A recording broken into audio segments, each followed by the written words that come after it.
Hola amigos, bienvenidos a mi espacio. Soy David Parcerisa. Hoy me gustaría hablaros sobre la mente del escéptico, cómo funciona la mente de los mal llamados escépticos. ¿Por qué digo mal llamados? Bueno, aquí tendríamos que concretar bastante cuál es verdaderamente el posicionamiento de los que se autodenominan escépticos. Porque realmente desde la visión de los que estudiamos todos los temas paracientíficos y ufológicos, el escepticismo realmente es otra cosa. El escepticismo es una actitud de cuestionar ciertos parámetros de la ciencia, ciertas formas fronterizas de la ciencia que a primera vista se nos antojan de absurdas o de difíciles de entender, de comprender. Pero el escéptico no niega, sino que solamente cuestiona. Por lo tanto, todos estos grupos de personas que se autocalifican de escépticos realmente es al revés. Son negacionistas, niegan por sistema, por su incapacidad a abrirse a nuevos parámetros de investigación, a abrirse a nuevos horizontes que nos conduzcan a la resolución de los enigmas, los grandes enigmas de la humanidad. Este es el problema. El problema es que hay en la mente de estos llamados escépticos, entrecomillado, hay un programa que están de alguna forma mediatizados por este sistema, solamente otorgan credibilidad a lo que dicen los libros oficiales de la ciencia oficial. Y aquí está la base para entender dónde está el problema. El problema es que la ciencia realmente ya hace muchísimas décadas que ha demostrado la realidad, por ejemplo, del fenómeno ovni o de los fenómenos parafísicos. ¿Por qué? Pues sencillamente porque todos aquellos científicos que se han alejado del sistema con que opera la ciencia oficial han llegado a conclusiones muchísimo más avanzadas, muchísimo más concluyentes y sobre todo a través de pruebas y evidencias muchísimo más palpables. ¿Qué ocurre aquí? Aquí lo que ocurre es que la ciencia oficial está comprada por un poder que es el mismo poder que controla las finanzas a nivel internacional, que controla todas las instituciones políticas, económicas y educacionales que nos controlan. Desde esa posición es muy fácil decir qué se puede o no se debe publicar en cada una de las revistas científicas de más renombre del mundo, sea Science como cualquier otra revista de cierto prestigio científico. Estos señores son los que deciden qué tipo de información se va a hacer pública y se va a dar como válida para que la gente acepte como real esto o lo otro. Estos señores son los que controlan a la ciencia. Mi consejo: desconfiad de la ciencia oficial, porque hay muchísimos científicos que vienen de ella, viniendo de ella, es decir, han sido personas que han estado dentro de ese sistema oficialista, que conocen muy bien cuáles son las reglas de ese juego, de negar todas estas realidades, y sin embargo han dado el osado paso de alejarse y de pensar por sí mismos más allá de ese sistema. Son muchísimos los físicos, matemáticos, personas con títulos académicos que nos harían palidecer, que efectivamente conocen muchísimo sobre no solo el fenómeno ovni, sino las realidades parafísicas, las capacidades paranormales del ser humano y de todo tipo de fenómenos que hoy en día están considerados como de ciencia ficción, de fantasía. Yo lo he dicho siempre, soy un investigador, sí, pero yo no tengo títulos académicos, sin embargo me considero solamente como un tornillo transmisor.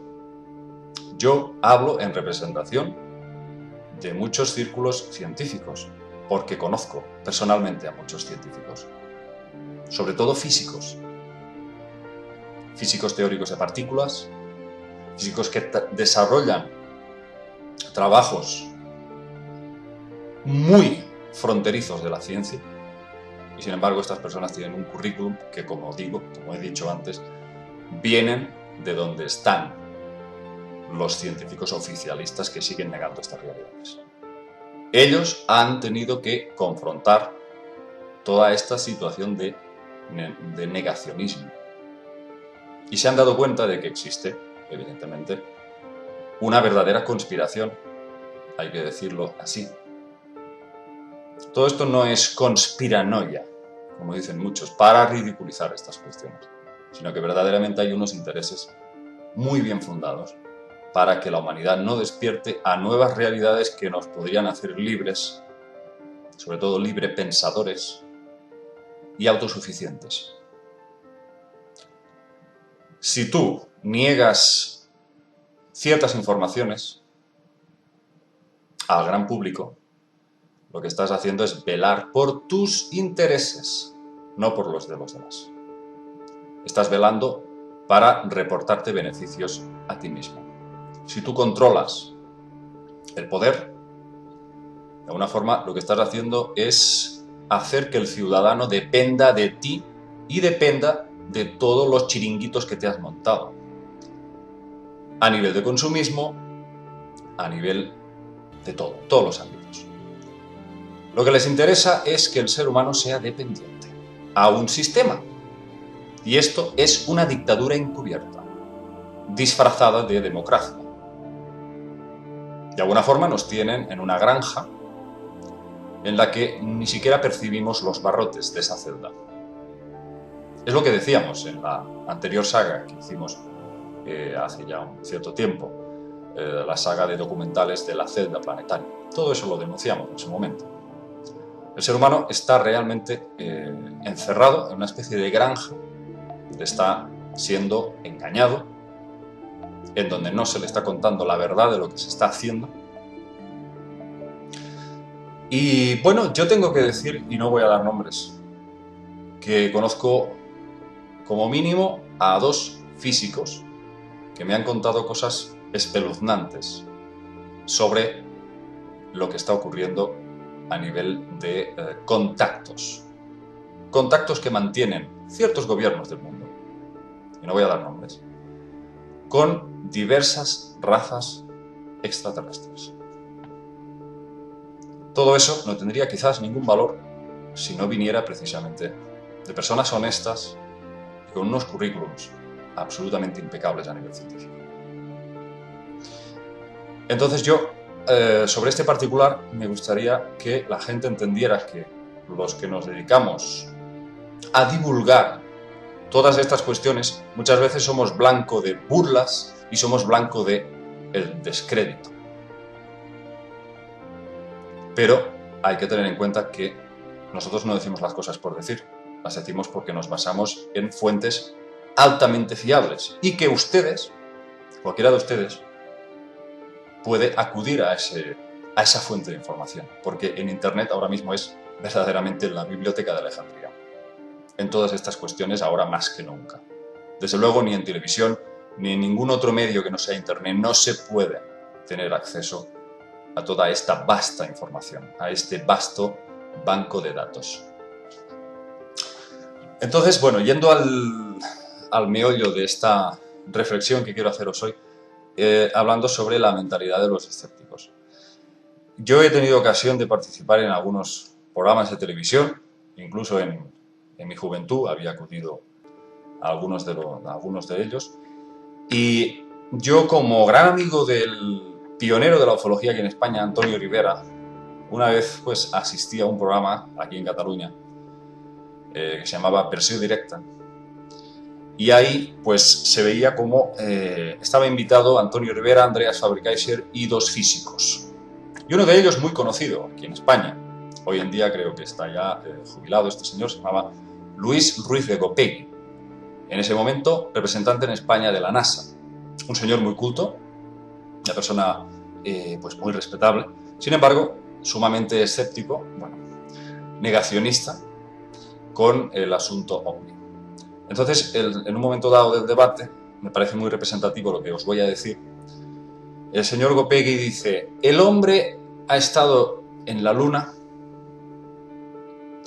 ha explorado la Luna y ha dejado toneladas de material ahí. Y ustedes me quieren hacer creer a mí que unos extraterrestres han venido a Jumilla y han secuestrado a Próspera Muñoz, sin dejar como pista ni un mísero tornillo. Con lo cual, Antonio Rivera se vuelve hacia él y le dice: señor Gopegui, en el año 79 tuve el honor de ser invitado a la Cámara de los Lores británica para disertar una charla sobre el fenómeno OVNI, una exposición, un resumen sobre la historia del fenómeno OVNI y sus diferentes evidencias. Dice, y en un momento dado se levantó uno de los lords y me dijo: Mr. Rivera, ¿cómo es que los ovnis no se queman al entrar en la atmósfera de la Tierra? Con lo cual Rivera respondió: porque no son cápsulas de la NASA, my lord. Yo creo que con eso le dio respuesta al señor Gopegui de que jamás deberíamos cometer el fatal error de comparar nuestra tecnología con la que puedan tener estas entidades que pueden llevarnos por delante miles y miles, si no millones de años de evolución técnica, científica, en algunos casos moral, que ahora mismo es lo que más nos hace falta a nosotros. Entonces, este es el tema, este es el punto.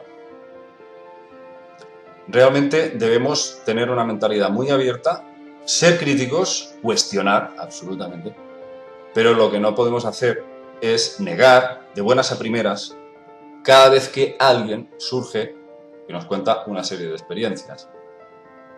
Primeramente, el fenómeno OVNI ha sido demostrado científicamente porque estas naves ejercen una serie de efectos físicos y parafísicos en el entorno,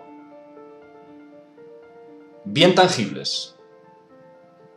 Estos ovnis, estas naves, vengan de donde vengan, dejan círculos quemados en la hierba,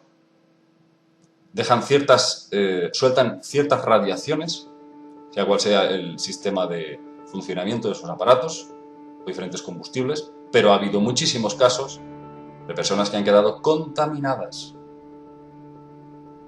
Personas que han acabado orinando pues un líquido negro, negruzco, y finalmente, a cabo de unas semanas, han fallecido. O algunos, no sé si decir que han corrido mejor suerte, no han muerto, pero han desarrollado algún tipo de cáncer.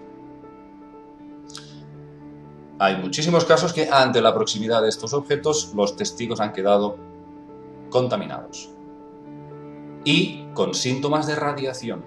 Si eso no es una evidencia, pues ya me dirán ustedes qué es. Como me imagino muchos de quienes me estarán viendo conocerán algo sobre el tema del proyecto Blue Book, del cual formó parte el profesor físico Joseph Allen Hynek, asesor de la NASA y también conocido por haber sido el asesor científico de Steven Spielberg en la película Encuentros en la tercera fase. Este señor, Joseph Allen Hynek, que se inició en la investigación del fenómeno OVNI, creo que llegó a estudiar más de 40.000 casos, imagínense. Empezó con un escepticismo inicial total, absoluto. Yo recuerdo, no sé si en los años 50 o por ahí, que ante la prensa daba sus explicaciones científicas para explicar ciertos avistamientos de ovnis y había desarrollado la teoría del gas de los pantanos, una especie de esferas plasmáticas que producían una serie de evanescencias, de luces, y aquello para él podía explicar ciertos avistamientos.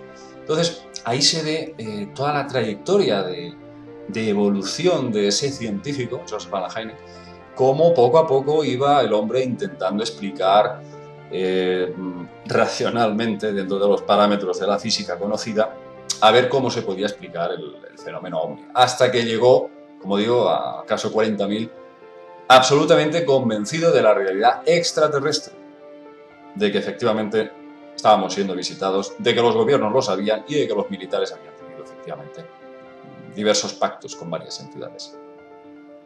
Siempre mantenido en secreto. Y así es como siempre ha sido. ¿Qué fue de Joseph Valentine? Pues no recuerdo si fue en mediados de los años 80, pues acabó súbitamente desarrollando una especie de tumor cerebral y murió, y ahí se olvidó el tema. Ahí se olvidó el tema. ¿Y cuántos personajes han pasado a lo largo de la historia que han dado voz a estas cuestiones? Científicos de alto nivel que efectivamente han dado la cara y han dicho: señores, despierten, esto es real, esto ha sido estudiado, esto es tangible.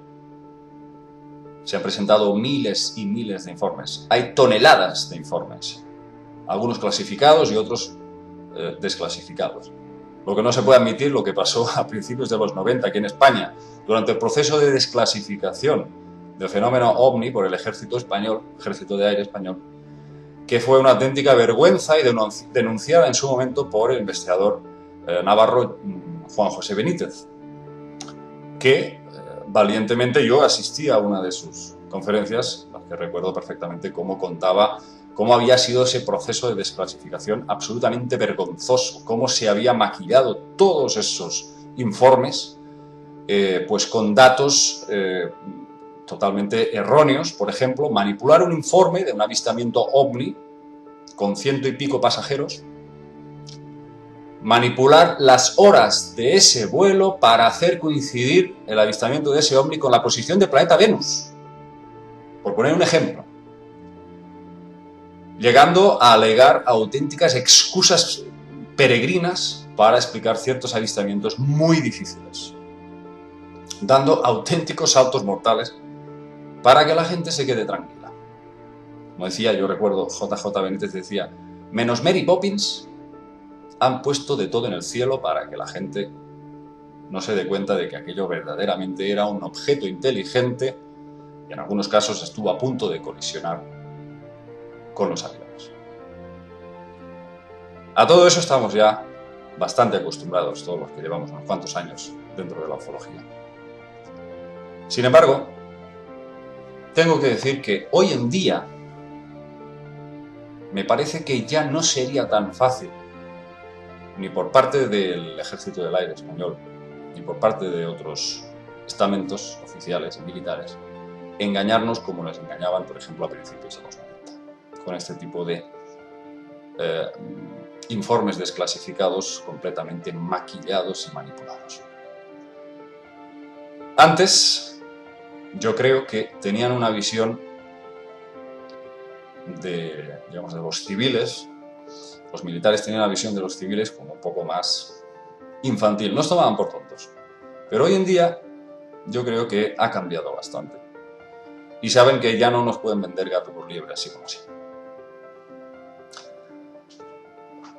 La base para entender cómo funcionan estas mentes escépticas de las que os estoy contando es que la ciencia oficial establece un método, el método científico. Este método es como ir a un laboratorio y hay un protocolo para, confirmar las diferentes evidencias que existen en torno a diferentes fenómenos. Sin embargo, hay que decir que esto es un poco el que hace la ley hace la trampa. Porque cuando hablamos de fenomenologías paranormales, nos estamos refiriendo a fenómenos que escapan al control humano. Esto es un poco como la meteorología. Tú no puedes ir a, por ejemplo, decir: esta noche voy a hacer una sesión de fotos para cazar un rayo. Si acaso lo que tendrás que hacer es tirarte semanas o meses o el tiempo que haga falta, pero tendrás que ser tú el que tendrás que ir en busca de ese fenómeno meteorológico, en este caso, capturar una imagen de un rayo. Pues este tipo de fenómenos, los ovnis, las apariciones, todas estas cosas están sujetas a un nivel de manifestación que no está en manos del ser humano. El ser humano se tiene que limitar a ir en su busca. Lo que ocurre es que cuando se producen estos fenómenos, realmente si no estamos atentos, no va a ser fácil obtener evidencias. ha habido muchísimos aterrizajes de ovnis, por decir algo.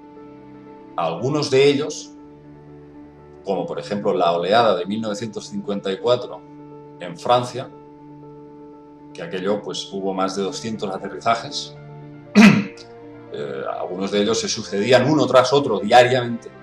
En algunos casos hubo hasta 3, 4 casos en un solo día, sobre todo en lo que son zonas rurales, zonas donde realmente las gentes presenciaban unas naves que descendían, que bajaban sus ocupantes, que dejaron evidencias de todo tipo y que fueron estudiadas en su momento por la gendarmería.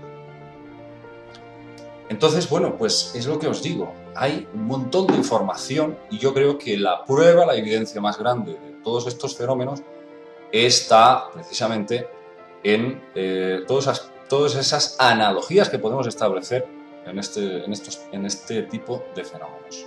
Analogías me refiero a que casi siempre el fenómeno ovni coges un caso y es casi idéntico a miles de casos más. Hay una serie de aspectos, por ejemplo el efecto EM, el efecto electromagnético, parada de relojes, parada de motores, distorsión en los sistemas eléctricos. Todo eso se da una y otra vez. En las abducciones, más de lo mismo. Las personas abducidas, todas ellas reúnen una serie de analogías, coincidencias. Casi todos cuentan lo mismo. Coges un caso y tienes con ese caso un efecto espejo de todos los demás. Es como si fuese una copia. Y eso es lo más intrigante, sobre todo en los casos clásicos en los que no había forma de obtener información y sin embargo esas personas te hablaban de detalles y de aspectos tan precisos que era imposible que pudiesen conocerlos. Más aún, no habiendo prácticamente literatura en español, sobre todo aquí hablo ahora en España, sino que solamente estaba en inglés en ciertos casos. Esas personas como por ejemplo Próspera Muñoz, una abducida, señora que fue abducida en la infancia en Jumilla. Esa señora no conocía el inglés y sin embargo evidentemente no pudo tener acceso a literatura en inglés sobre este tipo de abducciones. Y lo que ella hablaba era casi idéntico a lo que describen miles y miles de personas de todas las culturas y de todas las épocas y de todos los estratos sociales. Porque hay que decir que el fenómeno ovni y las abducciones afectan a todo tipo de personas, de cualquier nivel cultural, desde científicos hasta camioneros, hasta campesinos, abogados, políticos. Como decía Rivera, la ley Rivera, decía él, decía que cada persona, cada profesional reduce a su campo de conocimiento aquellos aspectos del fenómeno. Un meteorólogo dirá que son efectos meteorológicos mal explicados. Otro pues va a decir, pues qué sé yo, lo va a explicar bajo su criterio profesional. Yo creo, amigos míos, que todo se resume bajo una sola premisa. Cuando no tienes una visión de conjunto, cuando no tienes información sobre el tema y vas redundando siempre con las mismas dudas, las mismas cuestiones, todo se resume a una sola premisa. Lo que no sé no existe. Y así es. Para muchas personas que no hayan oído hablar nunca de estos temas ni se han interesado nunca por estos temas, lo primero que hacen es decir, todo eso son fantasías, todo eso son tonterías. Evidentemente, lo que no sé no existe. Bien, amigos, aquí os dejo con esta, bueno, no breve reflexión, porque llevamos 24 minutos, pero espero haber abierto un poco más esa chispa de la investigación que yo creo todos nosotros somos libres de llevar a cabo sin dejarnos llevar por este sistema. Nos vemos, amigos.